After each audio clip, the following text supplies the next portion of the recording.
अस्सलाम वालेकुम दोस्तों।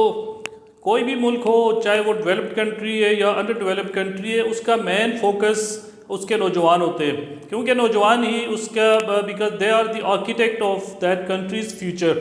तो वो मुल्क कोई भी हो, वो अपने नौजवानों के ऊपर स्पेशल फोकस करता है और उनकी स्किल डेवलपमेंट के लिए, उनकी एजुकेशन के लिए, उनकी अपब्रिंगिंग के लिए डिफरेंट मेजर्स लेता रहता है।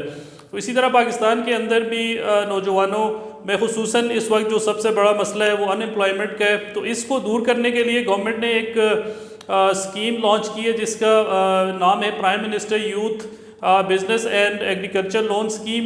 और इसका प्राइम पर्पज़ यही है कि मुल्क के अंदर से अनएम्प्लॉयमेंट को ख़त्म किया जाए, एंटरप्रेन्योरशिप को प्रमोट किया जाए और ऐसी नई एवेन्यूज़ खोले जाएं जिससे यूथ को इंगेज करके उनको मुल्क के लिए एक बेहतरीन शहरी भी बनाया जाए और एक बेहतरीन कंट्रीब्यूटर बनाया जाए।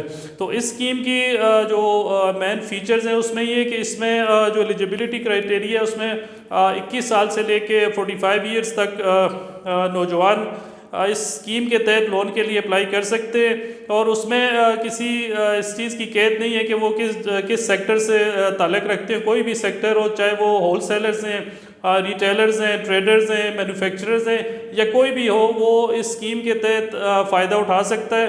तो उसमें जो इसका अप्लाई करने का तरीका नहायत ही आसान है। वो आप जो इसकी वेबसाइट है उस पर जाके आप बड़ी आसानी के साथ अपने क्रेडेंशियल्स दे के इसको जो फॉर्म्स हैं उनको फिल करके इसमें आप अप्लाई कर सकते हैं और अपनी मर्ज़ी का जो भी बैंक आप सेलेक्ट करना चाहते हैं, जिसके थ्रू आप ये सर्विस अवेल करना चाहते हैं लोन की, तो वो सिलेक्ट करके आप आसानी के साथ इस स्कीम के अंदर अपने आप को शामिल कर सकते हैं। तो इसमें जो लोन की लिमिट है वो 1 लाख से लेके 2.5 करोड़ तक है, 25 मिलियन तक इसकी लिमिट है, जिसको 3 टायर्स में डिवाइड किया गया है।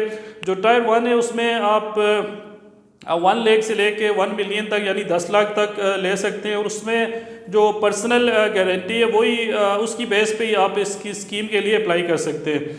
टायर 2 उसमें आपके 10 लाख से लेके 10 मिलियन तक 1 करोड़ तक उसकी लिमिट है और उसमें जो डॉक्यूमेंटेशन की रिक्वायरमेंट है वो एज़ पर बैंक पॉलिसी है। उसमें पर्सनल गारंटी के ऊपर आप वो टायर 2 में अप्लाई नहीं कर सकते।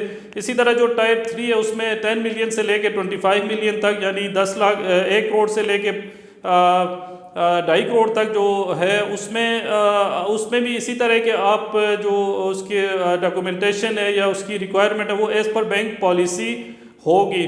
और दूसरा इसमें जो डेट टू इक्विटी रेशियो है, यानी जो आप की तरफ से उसमें कंट्रीब्यूशन होगा वो जो टायर 1 है जिसमें आप 10 लाख तक अप्लाई कर सकते हैं, उसमें 90-10 है, यानी कि आप 90% शेयर्स आपको बैंक देगा या गवर्नमेंट प्रोवाइड करेगी और 10% शेयर आपकी तरफ से होगा। और वो न्यू टू बिज़नेस जो नया बिज़नेस है उसके लिए, जो करंट बिज़नेस है उसके लिए ये रेशो नहीं है।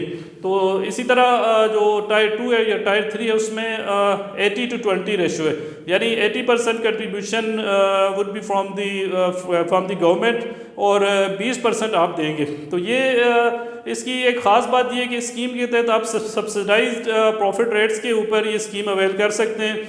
यानी अब टायर 1 के अंदर जो है आप इस पर 3% तक आपको प्रॉफिट या मार्कअप देना होगा, टायर 2 में 4% है और टायर 3 में 5% है। तो ये एक सब्सिडाइज स्कीम है जिससे मैं समझता हूँ कि हर नौजवान को जो स्किल्स रखता हो और एंटरप्रेन्योरशिप की तरफ, बिज़नेस की तरफ आना चाहता हो, तो उसके लिए नहायत ही अच्छी स्कीम है और उसको ज़रूर इसको अवेल करना चाहिए। बाकी इसमें जो अपर एज लिमिट है वो 45 ईयर्स है, लेकिन उसमें एक रिलैक्सेशन ये दी गई है कि जो आईटी से रिलेटेड लोग हैं उनके लिए जो मिनिमम एज लिमिट है वो 21 के ईयर्स के बजाय 18 ईयर्स कर दी गई है। और उसमें एक चीज़ है जो मैट्रिकुलेशन आपकी क्वालिफ़िकेशन होना ज़रूरी है। तो ये एक ऐसी स्कीम थी जिसके बारे में मैंने कहा आपसे बात कर लूँ, इसका इंट्रोडक्शन आज मैंने आपको दिया।